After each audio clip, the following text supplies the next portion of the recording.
Reddit is an ocean of voices. Millions of posts are made every single month, and most disappear into the void without a trace. But sometimes, something interesting surfaces. A post so strange, so dark, or so mysterious that it spreads like a virus across the site. At first, it makes no sense. A cryptic message, a haunting image, a desperate cry for help. But the deeper you look, the more mysterious it gets. Today, we're diving into some of the darkest and most mysterious Reddit posts. Make sure to like the video, subscribe to the channel, and let's dive into some of Reddit's darkest mysteries. The Box of Crazy. There are some mysteries that don't start with a crime scene or a missing person. They start with an object, something that feels off the moment you touch it. What looked like an ordinary, dust-covered box sitting beside a dumpster would turn out to contain one man's descent into madness, a decades-long attempt to document something no one else could see. It all began when a Reddit user named TramStopDan made a post on the subreddit r/whatisinthithing about 12 years ago. The post read, "Large box, full of odd illustrations of an event, aka the Box of Crazy, found by the trash bins." Along with this, he posted an image of the box that he found. On the outside, it looked just like a normal box, but looks to be a large artist portfolio case. Looking at the box, it's obviously really worn out, but it has these specific, simple, industrial-style toggle latches and a black composite carrying handle, which were introduced mostly in the mid-20th century. So to narrow it down, these kinds of boxes were mostly used between 1920 and 1950, so this box was really old. But what made it so special was what was on the inside. When the user opened it, he found hundreds of pages stacked on top of each other. But what made this so disturbing was that this person had drawn UFOs, extremely bizarre demonic beings, weird-looking maps, and it also contained pages after pages of writing, which almost looked like they were written by someone who was almost in a trance-like state. Within hours, thousands of people were now going through the contents of this case, trying to make sense of what it all was because none of it actually made any sense. The drawings were really obscure and the writings were also very abrupt, as if the person wrote them in a feverish state. After going through the contents, the Redditors managed to identify the person who had made these drawings by finding his name on one of the pages. It was made by Daniel S. Christianis, who was born in 1904 and died in 1994. The OP then gave a theory that this person was likely traumatized by the events of World War II and that he might have actually been drafted as well, which might have led him to create these crazy pieces of artwork. There was evidence in the drawings as well, including this drawing where he had drawn a tornado.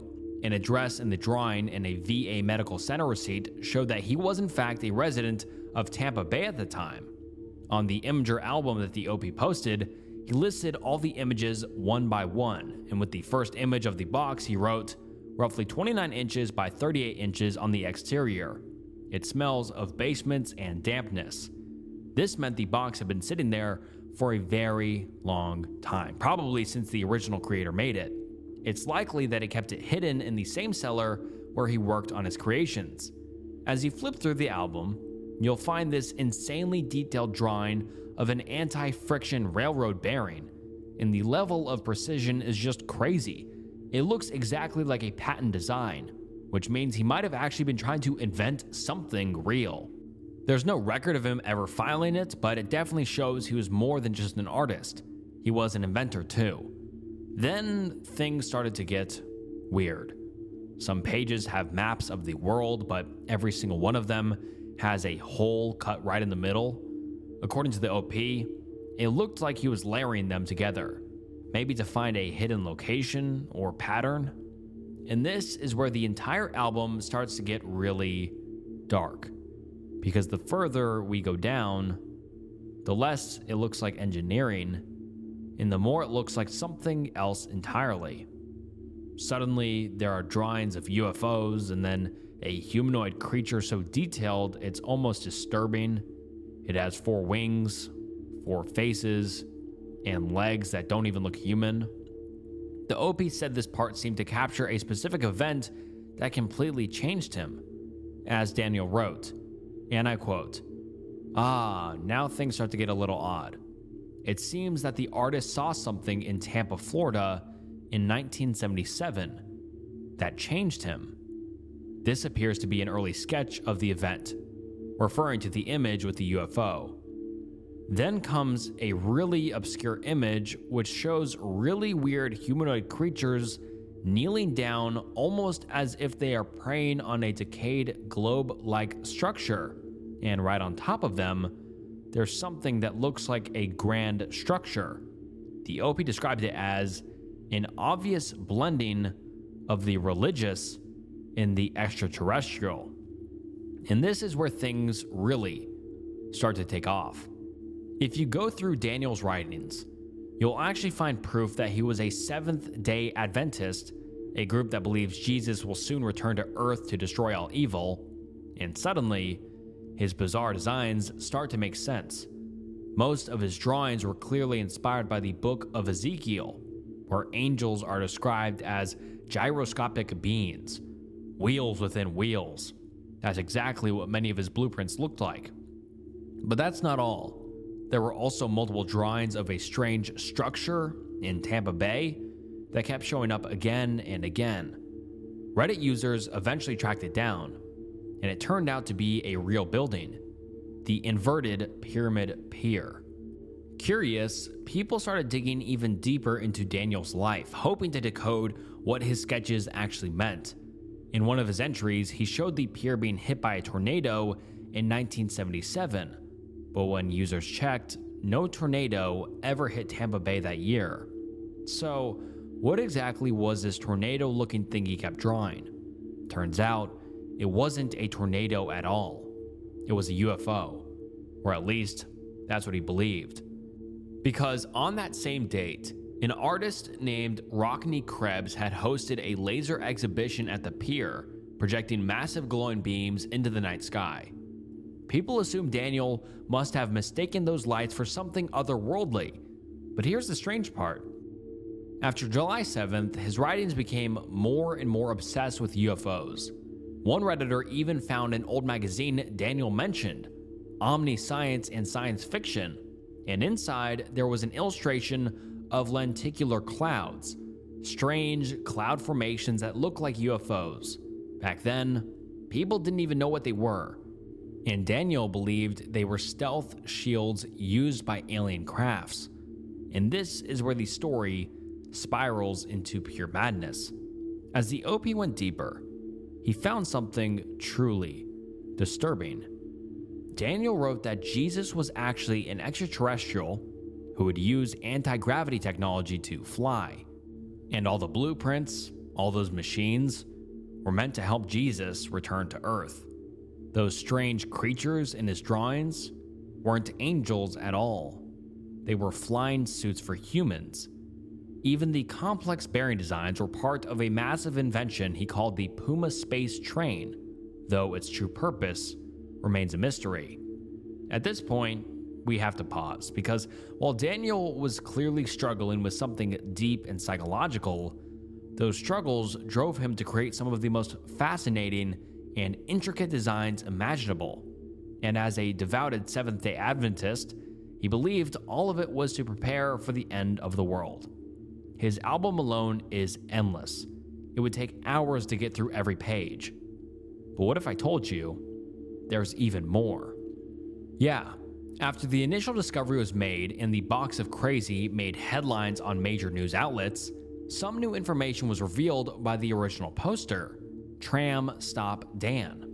The box of crazy was actually found way back in 2008 by a Reddit user named Dirty Gremlin, sitting right next to a dumpster in North Carolina. He immediately realized there was something special about what he just found, so instead of throwing it away, he decided to keep it safe. Years later, he shared it with one of his friends, a photographer who went by the name Tran Stop Dan. Together, they decided to finally release everything online for the world to see. After that, people went wild. A user named Funk Hayes gathered all the information, photos, and theories into one massive post, thinking this was the complete story of the Box of Crazy. Or at least, that's what everyone thought, until May of 2015, when something unbelievable happened. A Reddit user named That's My Box reached out to Funk Hayes, claiming she was the previous owner of the Box of Crazy. At first, everyone assumed it had to be fake, just another internet troll, until she shared never-before-seen fragments from the box. They weren't in the original collection, yet somehow, she had them. And this is where the mystery suddenly turns into a massive, absolutely crazy twist. Because it turns out, the woman who found the Box of Crazy had actually discovered it back in the 1990s, right after moving into a house that she bought for a suspiciously cheap price, but there was a catch. The house had once belonged to a man named Daniel S. Christines, and when she bought it, she didn't just get the property, she got all of his belongings too. Apparently, the Box of Crazy was just a small piece of Daniel's life work, not even 1/10 of it. When she first moved in, the house was cluttered, dirty, and strange. Stacks of papers, charts, and blueprints were scattered everywhere. She said there was even a weird-looking machine in his bedroom with a seat that was worn through from use. And here's the creepy part. Daniel had actually drawn that same design in his notes. According to him, the machine could be used to reach a higher plane of existence, see the future, and even communicate with otherworldly entities. He believed he could leave his body using it, and he'd even written down blueprints explaining exactly how it worked. Later, when the woman went through his papers and saw all the drawings of angels and UFOs, she thought it looked demonic. So she asked a few friends to help her get rid of everything, but apparently they didn't, because years later, when she visited one of those friends, she found one of Daniel's drawings framed in their living room. So she took everything back, every paper and sketch, but eventually lost it all while moving out. The new property owner ended up dumping the boxes near a dumpster, and that's where Dirty Gremlin found it. In the end, no one could really make sense of those drawings or the strange writings that came with them. Sure, people tried, and some, like Dan, came up with really thoughtful interpretations, but no one truly understood what was going on inside Daniel's mind. Some believe it was a form of outsider art, the kind that comes with deep trauma, when someone tries to process their pain through creativity. But honestly, it seems like Daniel might have been struggling with schizophrenia, mixed with a vivid imagination.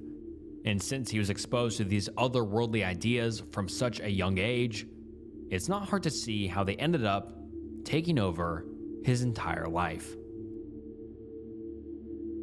Super Heat Ran 2. Now, this next one might be a little unsettling for some viewers, so trigger warning. Violent content ahead. This whole mystery started with a user named Super Heat Ran 2, who made a post on the Reddit Intelligence Agency, r/RBI2 subreddit, where he said, "Found this film photo at my thrift store, inside a old Kodak carousel box, and the image itself was nothing less than terrifying. It was a strip of a 35mm film, and I'm gonna have to blur it for YouTube, but it showed a blood-stained bed in the side of a wall with an undressed body between the bed and the wall. And these 35mm strips are old, but people sometimes still use them, so the only time estimation we can have of its existence and when it was taken would be anywhere from the 1970s to the current time. What makes this more terrifying is that it looks like a picture someone took right after committing a horrific murder, and it looks too real to be dismissed as an art project or fake," explaining what he did next. "Hello everyone. Sorry, I'm on my phone, so I'm leaving an update as a comment. Here's what I did. When I saw the photo, I was curious and pointed into a contrast area to look at it, and my body jolted because I was so shocked. I didn't buy the Kodak carousel and just took the photo and went outside. I went to another store next door and called the non-emergency line describing what I saw and that I felt like it was a genuine photo. They told me they're sending an officer when available. She said she didn't have an ETA. The dispatch person told me if I can wait at the thrift store, and I said yes. I'm waiting in my car as of now. The post took off almost instantly, and people were hooked to find out what would happen next, but everyone was glad because at least this would now get investigated by officials. Later, he posted another update. Second update. Still on phone, sorry. The officer arrived a bit after I posted the update. Him and I looked at the photo, and basically, he was just looking thoroughly and asked me where I found it, and I just described where I found it. Then him and I walked to the thrift store and showed him the exact box I found it. He sent a photo of the film to a coworker and spoke to him on it. He then took down my information and told me that he's going to take it to the people who can properly process the image to investigate it. I basically told him how I just thought the carousel was cool, so I opened it up to see the condition, and I saw the photo and thought someone left a family photo, so I checked, and it was a definite not a family photo. I also gave him the time I found it, a minute before I took the photo. He then said if there's any more questions or things, he'll reach out to me. But he says it's unlikely since I just found the photo and don't know much about it. He then said thank you, that's all he needed, and then took the box and photo, and then began to walk to the thrift store worker to ask questions, but I left. That's all I have so far. And if I'm being honest, I don't know if I will be getting any update from them since I'm sure it's hard to go off a film photo, and since I just stumbled upon it from chance and have no other information other than what I said. If there's anything, I'll be sure to update. Sorry for any mistakes, I wrote this in my car and my hands are a bit shaky. After that, the post started reaching more people, and while some people did think it was fake and that the OP created it to get some attention online, most people said that it was real. A user made a comment saying, I took a death investigation course in grad school, which used real death scene photos. This photo appears to be a real death scene. Though I cannot tell you if it's murder, natural, or self-induced, death naturally gets messy. The substances visible on him in the mattress don't necessarily mean it's foul play. You did the right thing calling the police. The fact that someone took a photo doesn't speak good things, regardless of the manner of death. Then, an hour later, he also posted a clearer picture of the image so that people could see it for real and identify anything that might be able to help. Then another user came in and decided to analyze the image for people who were too scared to see it, while also saying that they think the picture was, in fact, real. The user said, I feel like if it was fake, it would be either more or less gruesome. But there's something about the positioning of the body, the fact that it isn't a more attractive body type, read thin and beautiful for better optics, and the natural pattern of blood on the wall that indicates the victim fought and didn't die immediately. Visible hand/finger marks on the wall, in addition to smudges and splatter, just doesn't seem like it was some type of dark art project. Obviously, I can't say for sure, but I watch a ton of true crime and fiction crime shows. The difference in the brutality and realism of the crime scene photos are easy to distinguish. The OP then also posted a picture of the carousel that the film was in. And from what it looks like, this type of carousel was used in the 1980s, so it is safe to assume that the picture was in fact at least 40 years old. In the picture alone, there are too many signs that suggest it is real. There were a few clear signs that this was a real crime scene. Investigators noted a natural pattern of blood on the wall, along with smudges, splatters, and even visible handprints and finger marks. Experts in blood splatter analysis looked at it closely. It's a field that helps figure out what exactly happened during a violent offense. From the pattern, they believe the victim had fought back and did not die right away, which showed just how detailed their analysis was. In another comment, the OP mentioned that there was another really odd thing about the film. Usually, if you hold a 35mm film like this, they have this really smooth texture, almost like varnish. However, this film was a little different, as the OP mentioned, and I quote, "No worries about the question. I didn't smell it, but yes, it was sticky, as in it would stay on my index finger after pressing on it." This confirmed that the film was really old because a new 35mm film would have a really smooth texture, but if you leave them in a room temperature box for longer than a decade, they start to become sticky. And the fact that this stayed on his finger meant that it had been in this box for years. People started coming up with theories that whoever owned this might be a killer, who must have kept this photo as a trophy and eventually lost it over the years, and then it somehow ended up in a thrift store. Now, what makes this case so strange is that it's what people call a cold case anomaly, meaning it doesn't follow the usual pattern of how old unsolved cases are handled, because, as you guys already heard, the police actually took the photo as evidence, but after that, nothing. No updates, no statements, not even a small mention of the original image. It's like the case just vanished. Normally, when police find new evidence in a cold case, especially something involving possible remains or a crime scene, they release a public statement or ask for help, like they did with the famous Taro Calico Polaroid back in 1988, but here, the silence is total. That silence, though, might actually be intentional. In many cases, investigators hold back key details, things like the blood pattern, etc., to make sure only the real perpetrator knows them. If this slide really is genuine, it could be sensitive evidence they don't want to risk exposing. And that's why it's so puzzling. Because if it were fake, the police would have just come out and said so. The fact that they didn't might mean there's more to this than anyone realizes. And hopefully they catch the perpetrator soon, and if they do, then expect a video in the future. But for now, it's unsolved. Linda Pagano. This case starts inside a quiet college library, where a geology student named Christina Skates from Cleveland State University was digging through some old cemetery records. She was just doing her usual research when she stumbled upon one really strange entry. Now, normally, cemetery records have all the basic stuff: full name, date, maybe even some background about the person. But this one, it had none of that. In fact, it only said 3 words: white, female, bones. Christina could have just ignored it, thinking it was some old, incomplete file. But then she noticed something even weirder.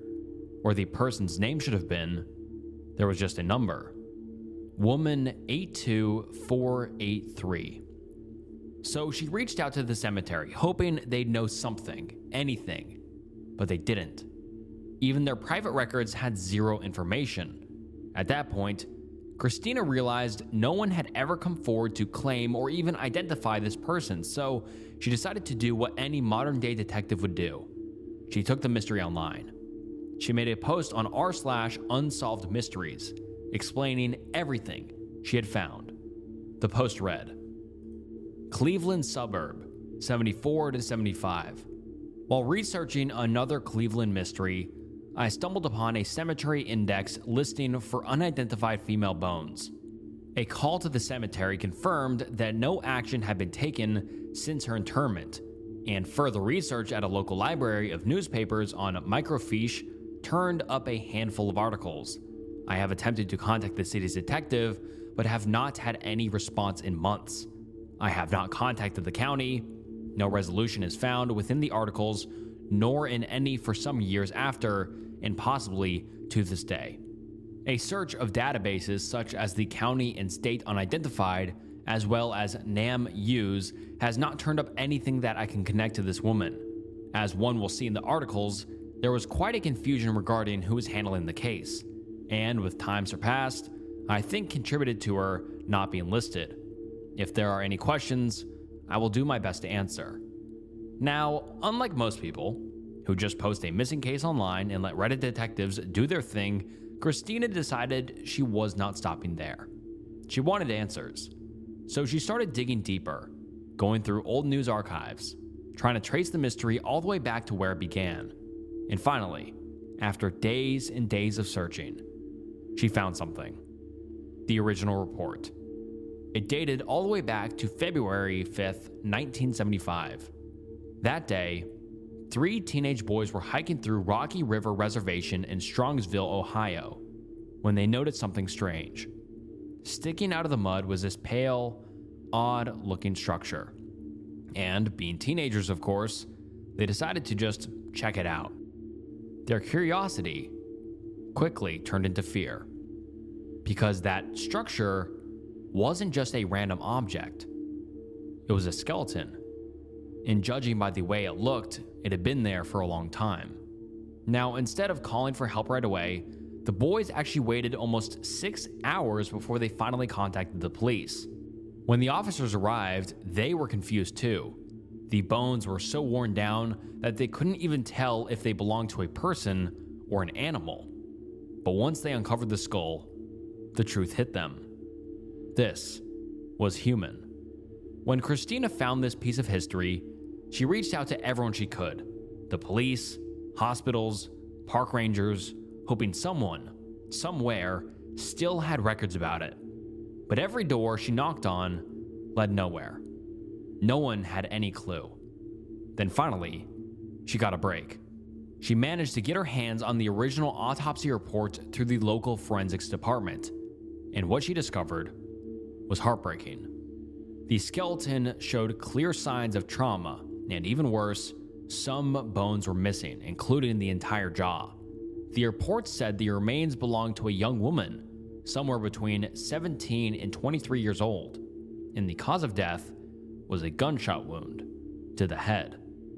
That's when Christina's worst fear came true. This was a murder, and whoever did it made sure she could never be identified. Christina kept digging and later found out that this case had actually been ruled out to be a cold case because the police at the time said, and I quote, "We're still trying, but we've gone about as far as possible with what we have now." And that was said by the Cuyahoga County Coroner's Office spokesman. For a long time, her remains just stayed inside the autopsy lab.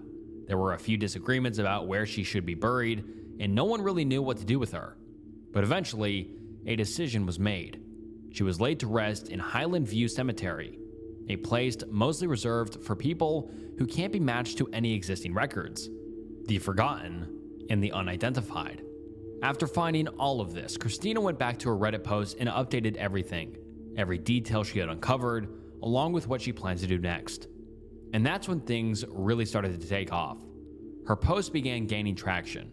More people started commenting, and the mystery of white female bones suddenly became a case the entire Reddit community wanted to solve.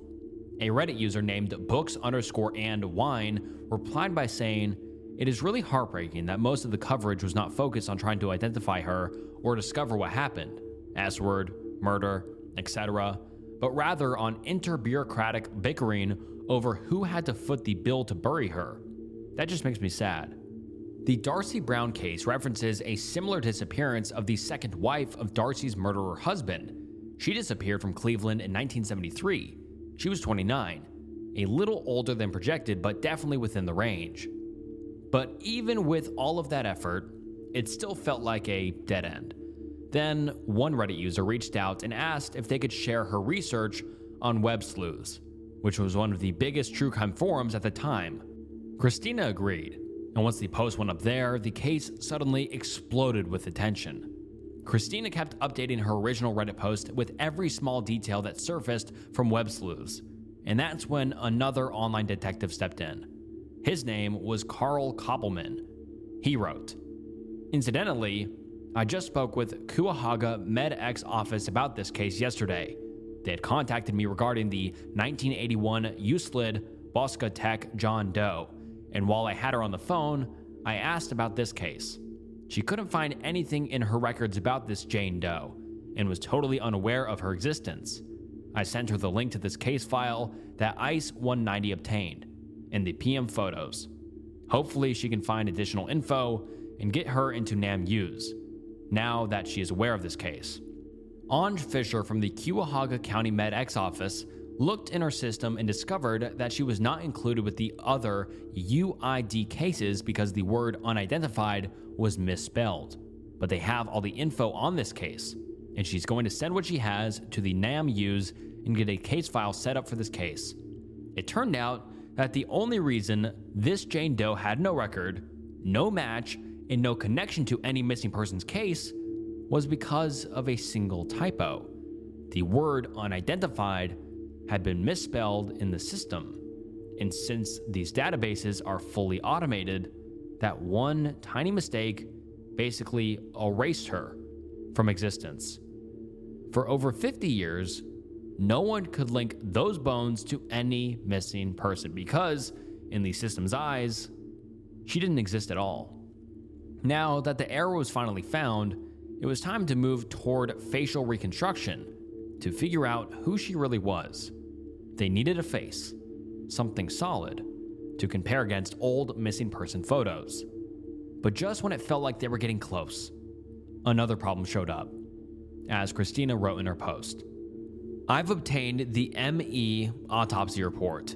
Since I was able to obtain it, I presume it's legal to put on here for research. I think a call to Barria PD in the Western Reserve Medical Center may help. I think we're screwed on facial reconstruction. The skeleton was missing quite a few bones due to scavenging of animals and possibly water current.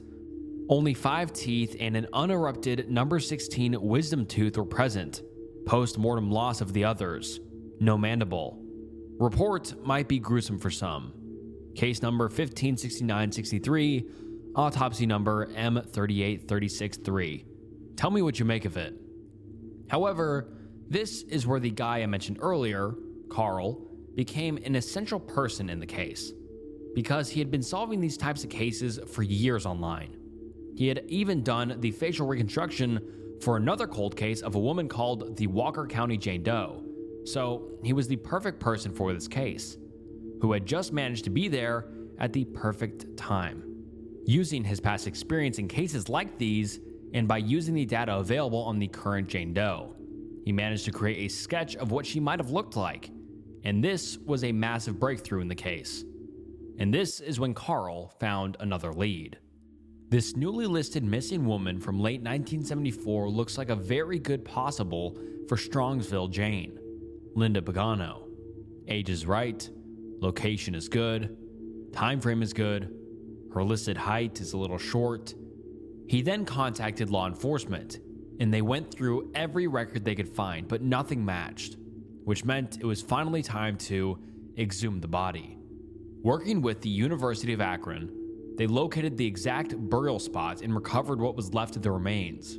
The bones were sent for DNA analysis, while authorities turned to something called a GNE match to trace her family.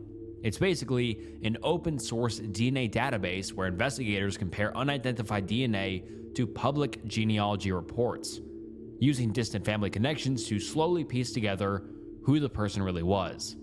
The potential match? Family members of Linda Pagano voluntarily gave mouth swabs for DNA testing. Now it was time for them to wait. Months passed with no update.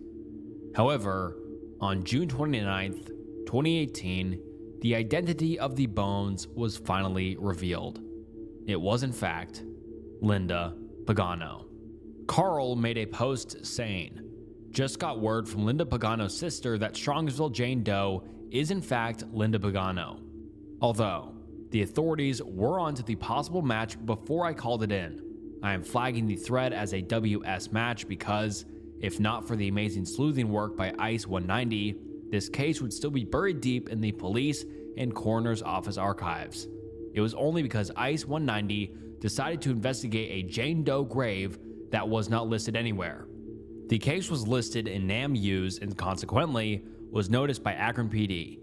Congratulations, ICE 190, and great work." The case was finally solved, and woman 82483 finally had a name, Linda Pagano. But who was Linda? And more importantly, who killed her? Well, the internet detectives managed to piece together her entire story. Linda was a 17-year-old girl living a normal teenage life. On August 31st, 1974, she went missing. But according to her stepfather, Brian Claflin, that was the day they had a fight, and he kicked her out of the house. She never came back. He told the police she probably ran away, but her family did not believe that for a second. Still, the case was labeled as a runaway and quietly closed. A year later, when the bones were found, Linda's brother, Mike Pagano, actually reached out to the police, telling them the remains were discovered close to where she'd last been seen.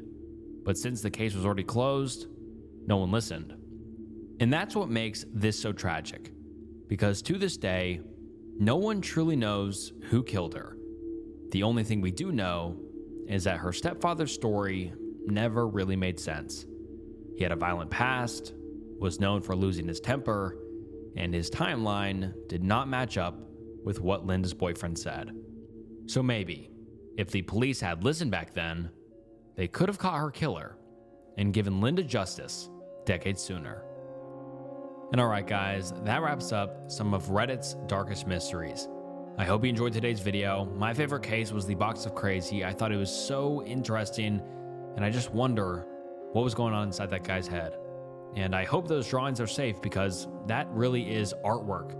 And I think it needs to be preserved, and it's very, very interesting. But all of the other cases were super interesting as well. Comment down below what you thought was the most interesting.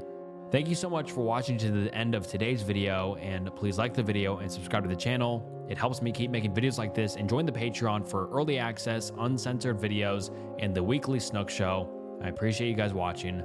This is Snook, and I'll see you next time. Bye.